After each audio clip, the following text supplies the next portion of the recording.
Hello friends, hope you all are doing good. So our today's topic is federal system with unitary bias. हमें समझना होगा कि how is our federal system complementary with the unitary bias. Okay, तो इसको समझने के लिए पहले हमें समझना होगा what is a federal system and what is a unitary system. Fine, so let's start. तो सबसे पहले हम देखते हैं रिटन कॉन्स्टिट्यूशन जो कि फेडरल सिस्टम है. फेडरल सिस्टम आप सबसे पहले समझ लीजिए कि फेडरल सिस्टम में जो आपकी एक पूरा इंडिया है उसमें पावर जो है डिवाइडेड रहती है. जैसे आप जानते हैं हमारे कंट्री में पावर डिवाइडेड है सेंटर में और स्टेट में और आपके लोकल में, है ना.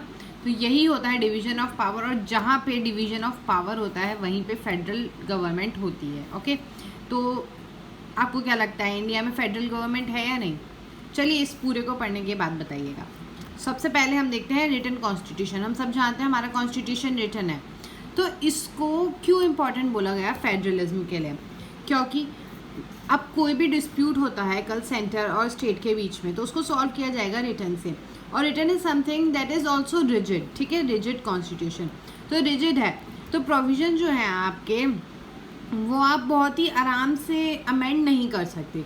That's why it is beneficial for the federalism. Okay, कि सपोज कोई बना हुआ है आपका प्रोविज़न बट वो यूनियन को जो है दिक्कत कर रहा है, बट वो स्टेट के लिए अच्छा है.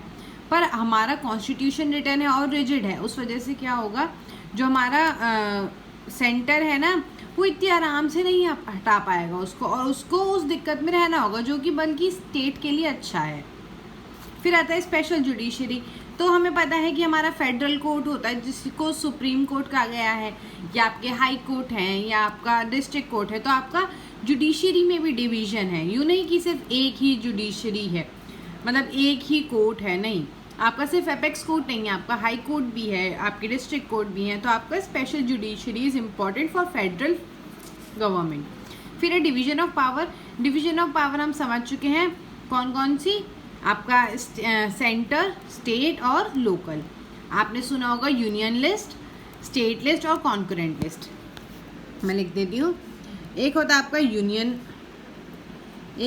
आपका यूनियन लिस्ट, नेक्स्ट होता है आपका स्टेट लिस्ट, और थर्ड होता है आपका कॉन्करेंट लिस्ट. ठीक है, कॉन्करेंट लिस्ट आप यूनियन लिस्ट पे कौन बनाता है? सेंटर बनाता है. क्या आपके सारे जो भी लॉज रहते हैं स्टेट लिस्ट में स्टेट बनाता है, और कॉन्करेंट लिस्ट में यूनियन और स्टेट मीन सेंटर और स्टेट दोनों मिलकर बनाते हैं. फिर आता है आपका बाइकैमरलिज्म. बाइकैमरलिज्म में आपके आते हैं राज्यसभा एंड लोकसभा. आप लोग सब ये जानते होंगे. और राज्यसभा जो है वो रिप्रेजेंटेटिव होता है किसका? स्टेट का. जो राज्यसभा में ज़्यादा मेंबर्स होते हैं वो आपके स्टेट को रिप्रेजेंट करते हैं. तो अब आप देखिए आपका ये किस लिए है? ये लेजिस्लेचर है ना, ये लेजिस्लेचर है.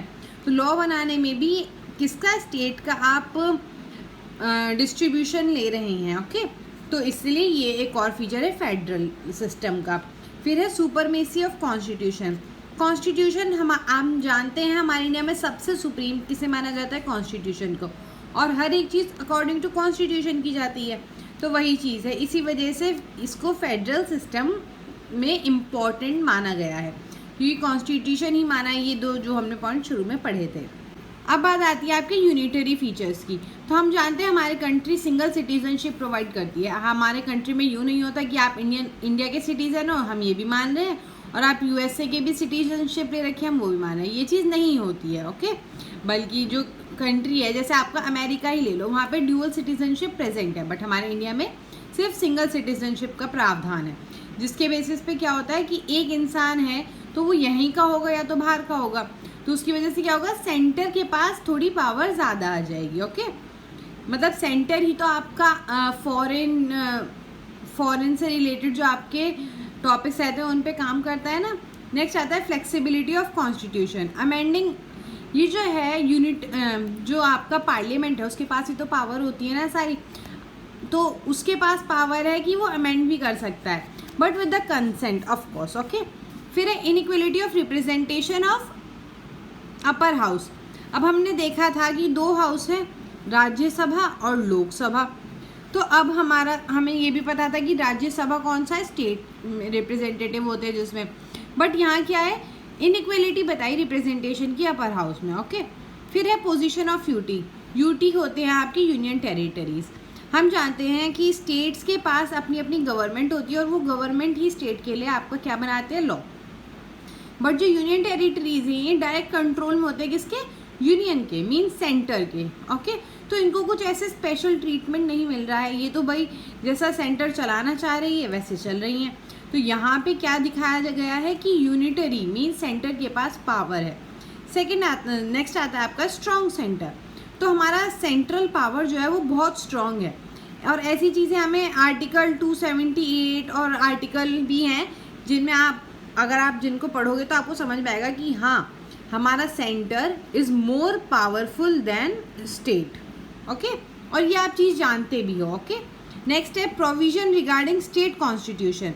अब स्टेट बनाना है, ठीक है, हम जानते हैं कि हमारा जो कॉन्स्टिट्यूशन है उसके आर्टिकल 1 में दिया हुआ है कि जो हमारा इंडिया है वो यूनियन ऑफ स्टेट्स है। कि मतलब हम ये सबसे पहले ये चीज़ समझते हैं। देखिए, ये सपोज़ ये यूनियन है, ठीक है, मतलब ये एक कंट्री है, सपोज़ ये हमारा इंडिया है। तो इंडिया ने इस तरह से स्टेट्स को बांटा है खुद अपने कन्वीनियंस के लिए, ताकि वो इस पर काम कर सके।